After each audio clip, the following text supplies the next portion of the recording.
తెలంగాణలో ఇప్పుడు హైడ్రా అందరి గుండెల్లో కూడా రైళ్లు పరిగెట్టిస్తుంది. తాజాగా నాగార్జునకు చెందినటువంటి ఎన్ కన్వెన్షన్ ఎప్పుడైతే కూల్చివేత మొదలైందో ఒక రకంగా దీని మీద విస్తృత స్థాయి చర్చ అయితే మొదలైంది. ఆ తరువాత నెక్స్ట్ టార్గెట్ ఎవరు అన్న వారిలో ప్రధానంగా కేటీఆర్కు చెందినటువంటి జన్వాడ ఫామ్ హౌస్ అయితే కనపడుతుంది. గత 2-3 రోజుల నుంచి దీని మీదే పూర్తి స్థాయి చర్చ నడుస్తుంది. హైడ్రా ఎండి అయినటువంటి రంగనాథ్ కూడా ఆల్రెడీ జన్వాడ ఫామ్ హౌస్ మీద మాకు వందల సంఖ్యలో ఫిర్యాదులు వచ్చాయని ఎప్పటికే ఆయన చెప్పడం, నిన్న తాజాగా ఈ ఫామ్ హౌస్ని హైడ్రా అధికారులు కూడా పరిశీలించారు. అయితే దీంట్లో కొన్ని నిజాలైతే తాజాగా బయటకు వస్తున్నాయి. అసలు ఈ జన్వాడ ఫామ్ హౌస్ ఆక్రమించి కట్టిందా లేదా ఉన్న స్థలంలోనే వాస్తవంగా కట్టారనే దాని మీద గత బీఆర్ఎస్ ప్రభుత్వ హయాంలోనే అధికారులు ఒక నివేదిక ఇచ్చారు. సో ఆ నివేదికలోనే పూర్తిగా ఆక్రమణలో దీని నిర్మాణాలు ఉన్నట్లుగా ఆ నివేదికలోనే తేలింది. బట్ ఆ నివేదికను నాటి గవర్నమెంట్ బీఆర్ఎస్ గవర్నమెంట్ కేసీఆర్ సర్కార్ అయితే తొక్కిపెట్టినట్టుగా చెప్తున్నారు. తాజాగా ఇప్పుడు ఆ నివేదికను అయితే వెలుగులోకి తీసుకురావడం జరిగింది.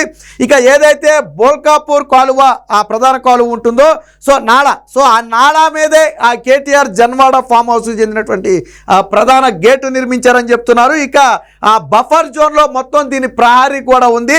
బఫర్ జోన్ లోపల అంటే ఫామ్ హౌస్ లోపల 13 కుంటలు దాదాపుగా ఆక్రమణకు గురయ్యాయి. ఆ 13 కుంటల లోపలే దీని నిర్మాణం కూడా చేపట్టారు అని చెప్పి హైడ్రా అధికారులు అయితే నిర్ధారణకు వచ్చారు.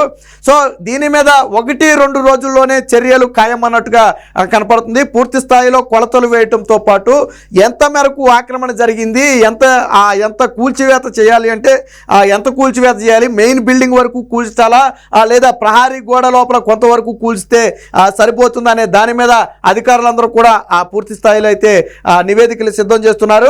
ఆల్రెడీ రేవంత్ రెడ్డి సర్కారు ఇప్పటికే హైడ్రా పేరుతో అక్రమాలు ఏదైతే నిర్మాణాలు ఉన్నాయో ప్రధానంగా చెరువులు కానివ్వండి కుంటలు కానివ్వండి ఆక్రమించుకుని కడితే ముఖ్యంగా వాటి మీద కీలక చర్యలు తీసుకుంటున్నారు. సో ఇప్పుడు ఆ కోవలోనే గతంలో మీకు రేవంత్ రెడ్డి ఘటన మనందరికీ తెలిసిందే. ఇదే జన్వాడ ఫామ్ హౌస్ మీద నాడు మంత్రిగా ఉన్నాడు కేటీఆర్. సో అప్పుడు ఒక డ్రోన్ ఎగరేసి అసలు లోన్ ఎలా ఉంది అనేది బాహ్య ప్రపంచానికి చూపించారు. అప్పటి వరకు బాహ్య ప్రపంచానికి తెలియదు. సో దానికి సంబంధించినటువంటి ఫోటోనే అప్పటి ఫోటోనే మనం ఇక్కడ చాలా స్పష్టంగా చూడొచ్చు. సో లోన స్విమ్మింగ్ పూల్ దగ్గర నుంచి ఒక మెయిన్ బిల్డింగ్తో పాటు మరొక బిల్డింగ్ కూడా ఉంది. బహుశా మరి ఇదేమైనా కార్లు పెట్టుకోవడానికి ఏర్పాటు చేసిన సెట్టింగా లేదా ఏంటనేది మనకైతే తెలియదు. పూర్తిగా లోన ఇటుపక్క అంతా కూడా గ్రీనరీ ఏర్పాటు చేశారు. సో దీనికి ఆఫ్ కూడా ఇటు ఎంత అయితే ఉందో స్థలం ఇటు కూడా దాదాపుగా అంతే ఉందని చెప్పి చెప్తున్నారు. అప్పుడు డ్రోన్ ఎగరవేసిన సమయంలో రేవంత్ రెడ్డి మీద కేసు పెట్టి ఆ కేసు పేరు మీద జైలు కూడా పంపడం జరిగింది. సో ఇప్పుడు కర్మజోండి ఎలా కాలిపోయిందో అదే రేవంత్ రెడ్డి ముఖ్యమంత్రి అయితే డ్రోన్ ఎగరేయటం కదా, అసలు ఫామ్ హౌస్ అక్కడ ఉండే పరిస్థితి లేదు. ఆ రోజు డ్రోన్ ఎగరవేయటమే తప్పన్నారు. వాస్తవానికి మరి డ్రోన్ ఎగరవేయటం తప్పని ఎందుకన్నారో, ఒకవేళ అది ఏమన్నా నిషేధిత ప్రాంతంలో ఉందో ఏంటో మనకైతే తెలియదు. కానీ ఆ రోజు బీఆర్ఎస్ సర్కారు తీవ్ర విమర్శలు అయితే ఎదుర్కొంది. బట్ ఈరోజు అదే రేవంత్ రెడ్డి ముఖ్యమంత్రి కావడం, నాడు కేటీఆర్ మంత్రి కేవలం, Revanth Reddy opposition leader. But ఈరోజు రేవంత్ రెడ్డి ముఖ్యమంత్రి. సో వీళ్ళకి అపోజిషన్ పదవి కూడా కనీ కష్టం మీద వచ్చినటువంటి పరిస్థితి. సో ఇప్పుడు దీని మీద ఖచ్చితంగా చర్యలు తీసుకోకపోతే ప్రజల్లో విశ్వాసం సన్నగిల్లుతుంది. బీఆర్ఎస్ పార్టీ నేతలను వదిలేశారు అన్న వాదన కూడా వస్తుందని చెప్పి స్పష్టంగా చెప్పారు. అయితే రేవంత్ రెడ్డి ఒక మాట చెప్పారు, ఆక్రమించుకుంది కాంగ్రెస్ నేతలైనా బీఆర్ఎస్ నేతలైనా బీజేపీ నేతలైనా ఎవరైనా సరే అది అక్రమం అని చెప్పి హైడ్రా నిర్ధారిస్తే ఎట్టి పరిస్థితుల్లో కూల్చివేస్తాం. ఇందులో పార్టీలకు ఎటువంటి సంబంధం లేదు. సొంత పార్టీ నేతలకు చెందినటువంటి స్థలాలు ఉన్నా ఈ నిర్ణయం కొనసాగిస్తాం అని చాలా స్పష్టంగా చెప్పడం జరిగింది. నిన్న కూడా రేవంత్ రెడ్డి హైడ్రా చేస్తున్నటువంటి పనిని సమర్థించారు. భవిష్యత్ తరాల కోసం తెలంగాణ రాష్ట్రం ఇబ్బంది పడకూడదనే ఒక ఉద్దేశంతోనే వీటన్నిటిని కూడా కూలుస్తున్నామని చెప్పారు. ఒక రకంగా అది కూడా మంచిదే. గతంలో సుప్రీంకోర్టు హైకోర్టులు కూడా ఈ వ్యాఖ్యలు చేశాయి.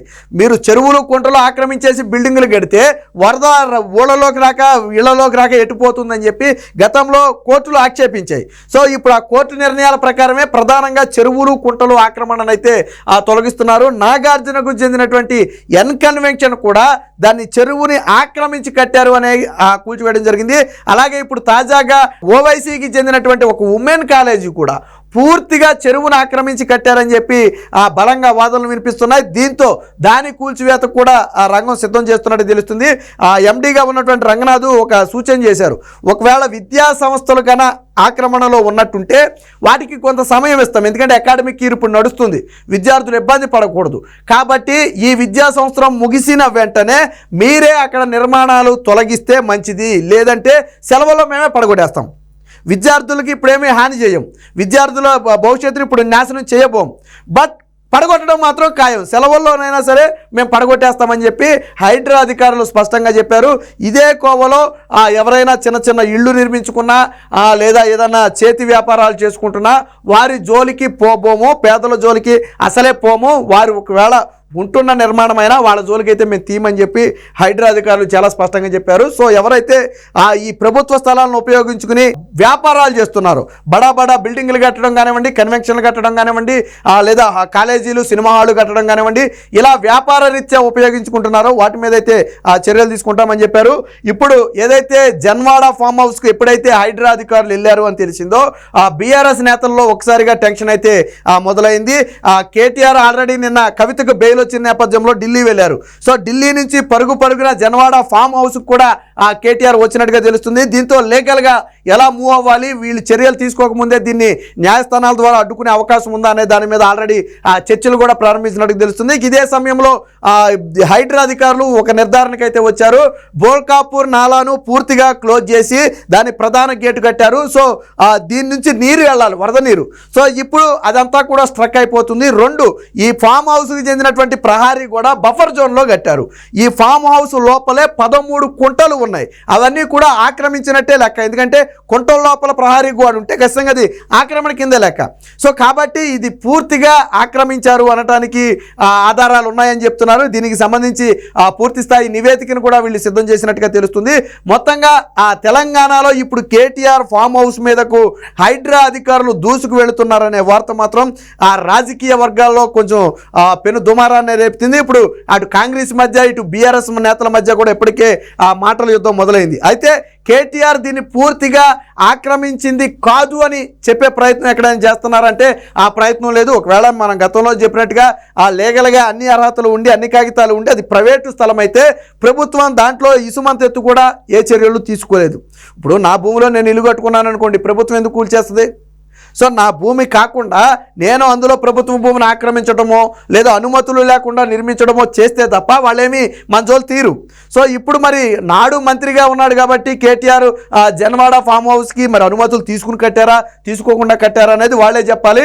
బట్ బీఆర్ఎస్ ప్రభుత్వంలోనే ఇది ఆక్రమించి కట్టారు అని ఒక నివేదిక వస్తే దాన్ని తొక్కుపట్టడం జరిగింది. ఇప్పుడు బీఆర్ఎస్ పార్టీ నేతలను కంటి మీద కునుకు లేకుండా చేస్తున్న అంశం కూడా అదే. ఎందుకంటే వాళ్ళ ప్రభుత్వంలో ఆ టైంలో ఉన్నటువంటి అధికారులే అది అక్రమమని తేల్చారు. సో ఆ నివేదికని ఇప్పుడు కాంగ్రెస్ బయట పెడుతుంది.